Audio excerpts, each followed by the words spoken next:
Thanks for calling. Great to be here. Startup Boston. In many ways, I'm super lucky because I grew up in a family that was very kind of business oriented. My grandfather was, on one side, was a Fortune 500 CEO type. My father was a Fortune 500 CEO.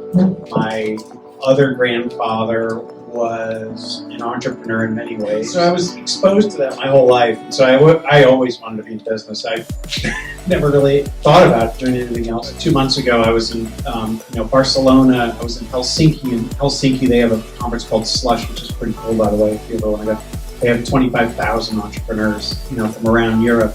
In Barcelona, I met with a startup grind guy there, and it's amazing how this has just become such a huge thing all over the world. Just being, quote, an angel investor, it doesn't pay great.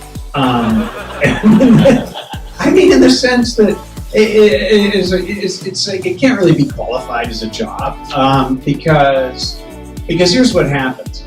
What happens is, you lay out a lot of money, you lay out a lot of time, and it's all feast or famine. It's all, just talking purely and honestly as an angel investor, a guy who's been doing it for 20 years.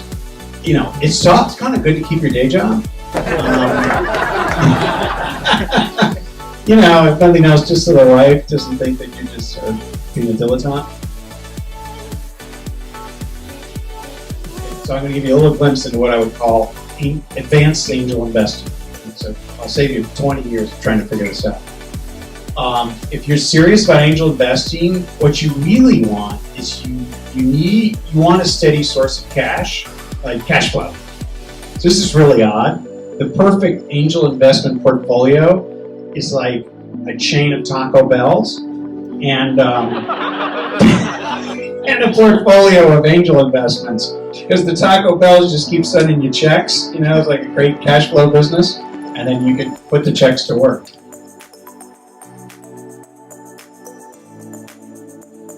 I hate to see people look at startups kind of monolithically and like there's one way to do it, which is I get an idea, I raise my angel money, then I create the product out, and I do my Series A, Series B, and then I go public. There's this narrative that that's the story, that's what you're doing. If you don't do that, you're a loser, right? If you don't do that, I don't know, I guess you just feel insecure or something. And it's a horrible way to really look at things. I like to sort of, preach a much more expansive view of startups. And you could even say startups / small business. There are so many wonderful businesses that you can start, and it's not going to turn 25 grand into a thing. But it can turn that 25 grand into ever increasing numbers. And also, it could do lots of things. It could cash flow. We love cash flow businesses. So we actually do tech startups that send us checks. It's unheard of. But it's wonderful. So when you think about your business, I think people are always trying to jam this, they might have a perfectly wonderful business, but they're trying to jam it into this perceived startup model, which I think is a huge mistake. But just figure out what the right form is for your business.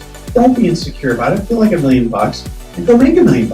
And then pay yourself $1 million, and then go spend $1 million. Just it doesn't have to be this just one thing.